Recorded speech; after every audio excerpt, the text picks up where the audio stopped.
வந்தவனை எல்லாம் வாழ வைத்தோம், வந்தவனை எல்லாம் ஆள வைத்தோம். இந்த பூர்வீகுடி மண்ணின் மக்களாகிய நாம் ஓட்டு போடுகின்ற ஜாதியாக இருந்தோம், கொடி கட்டுகின்ற கூட்டமாக இருந்தோம், கோஷம் போடுகிற கூட்டமாக இருந்தோம். நம்மில் இருந்து இந்த தமிழ் சமூகத்தின் வாழ்வுரிமையை சமரசமற்று பாதுகாக்கக்கூடிய போராளிகளை தீவிரவாதிகள் ஆக்கினார்கள். என் மண்ணில் தோன்றிய தமிழரசனை தீவிரவாதி ஆக்கினார்கள்.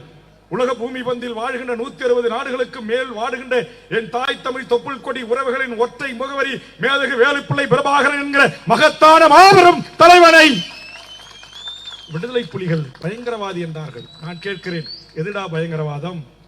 ஈழத்தில் சொந்த நிலத்தில் சுதந்திரமாக எமது மக்கள் வாழ வேண்டும் என்பதற்காக எங்கள் தாய் முன் பிள்ளைகள் கற்பழிக்கப்பட்ட போது, தந்தையின் முன் பெண் பிள்ளைகள் கற்பழிக்கப்பட்டதோ, கணவன் முன் மனைவி கற்பழிக்கப்பட்ட போது ஒரு 10-12 வயது பாலகனாக இருந்து வீதிக்கு வந்து தன்னோடு ஒத்த கருத்துள்ள இளைஞர்களை அணிதிரட்டி தன் வீட்டில் இருந்த மாடுகளையும் தன் தங்கை உறவுகளின் மோதிரத்தையும் அடகு வைத்து விற்று ஆயுத புரட்சிக்கு வித்திட்ட மகத்தான தலைவன் வாழ்ந்த வரலாற்றை புரிந்து கொண்டு பேசுங்கள் பரதேசிகளே.